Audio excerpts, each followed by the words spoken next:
and finishing up where I left off. Every year I found myself back in the direction of Francis. I remember the first summer being the best time of my life. That the last day after we strike the whole stage and all that, like I remember waiting for everybody to leave just to say bye to you last. And I wanted to give you a hug just to say like thank you for giving me the best time of my life. Not in that way.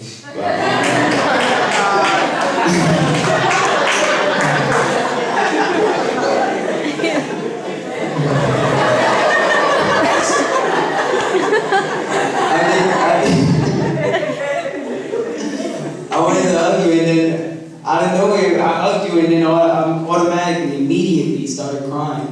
And I didn't plan to cry, like, I didn't, like, at that moment, I thought that was the last time I was going to see you. And now 6 years later, you can't get rid of me.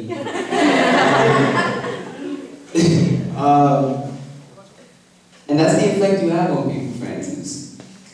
Like, you nurture everybody, and you make them feel at home, away from home, or find a new home, rather. I'm sorry at this. I'm bad at this. Francis always told me that I could do anything. Every doubt that told me I can't, he told me I absolutely can. And I still believe it to this day. I got to audition for big theater companies. I got invited to the Kennedy Center for the biggest collegiate theater festival. And then again for a summer reading and directing attendance. I got to be a part of big productions where you got to see me perform, which was a blessing.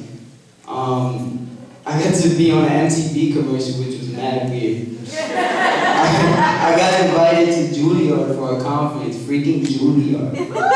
I got to be a part of ASAP. I honestly don't think I would have gotten there if I have not met you.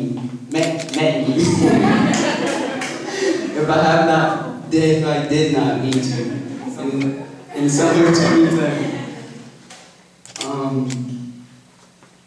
Francis, you pushed me to places I thought I would never go. And Francis, you made me love like I never have, not in that way. Trust like I never have, act like I never have, be like I never have, laugh like I never have, and most importantly, Francis has made me try like I never have. Francis made it that I'm never scared to try something new, never. The attempt is worth more than anything to Francis, and that has helped me grow so much as an actor and a person. I know 10 years from now when I'm killing it out, oh, this is gonna sound so conceited. Woo! You ready for this one, guys? I know 10 years from now when I'm killing it in Hollywood and Broadway, that you will be in my corner directing me like, I just thought that you should have taken a pause on that line. Ray, pop out the T's. 20 years of my voice, and you are only getting better, Francis. I want to thank you for all that you have done and continue to do. You make everyone's life. I remember I would get in trouble from my mom for screaming out in the house, "Get in this house before I punch you in your face! Don't tell me no when I wanted, I get it!" Of course, I used those lines when I wanted to annoy my siblings and get on their nerves. And then when my mom would say, "Haiti, you better be quiet before you get in trouble," I would say, "But Mom, those are the lines in Michael's script." And then I would get away with it. I was so clever. The following year, I turned 14, and I auditioned for Maverick Theater, and I got in. I remember in the beginning, I was a bit shy and never took off my North Face coat. Then eventually, I started to break out my shell, and then I finally took off my coat, and then I got a little too comfortable, and was always getting in trouble in Maverick Theater for cursing and for talking back to Francis. I remember I would always get sent home, and I would tell my mom that Francis sent me home and that I was quitting. And then the following week, I was back at Maverick Theater. Then I would curse and talk back to Francis again, get sent home again, tell my mom I was quitting again, and again, I would always be back the following week. I loved everything about being at Maverick Theater. There, I learned about trust. Whatever is said in here stays in here. There, I learned that you don't have to hold on to the pain to hold on to the memory. There, I learned that it was okay to be different.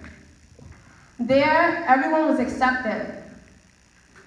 There, I made amazing friends that turned into family. There, I made memories that I would cherish for a lifetime. There, I made a difference in the lives of many. There was my home away from home, a place where I could always be me. Today, I stand before you to say that I am beyond grateful and thankful that I didn't quit and that Francis never kicked me out. Well, never permanently kicked me out.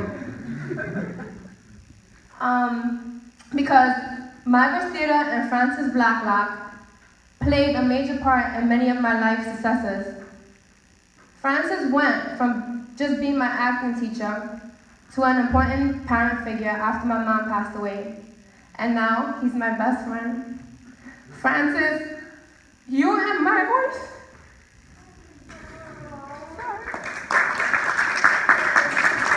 Francis, you and my voice will forever hold a special place in my heart. And because you and my voice have always been there for me, I give you my word. I will always be here for you and my Theater. Francis, I just want to say thank you from the bottom of my heart for all you have done and given me. And thank you for always being you. You are amazing. Someone who I will always admire and love.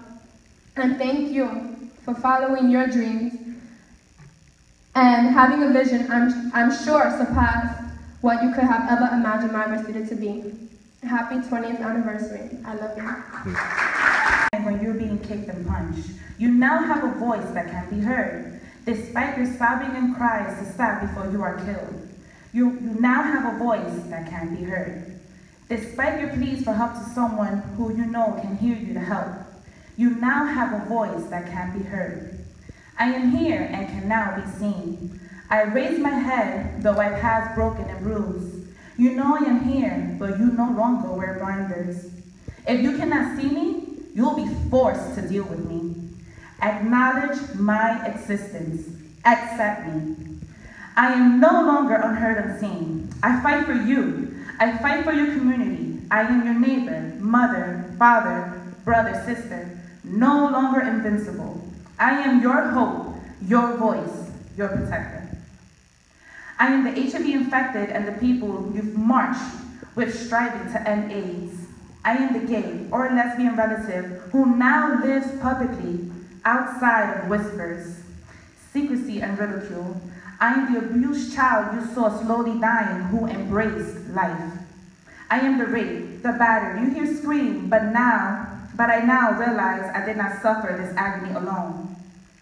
I am the homeless, the unloved. We are the same. I am a human being. I am no longer unheard and seen, and my day has come because my rage was great and greater than the injustice we suffered by your silence, your fists, your words.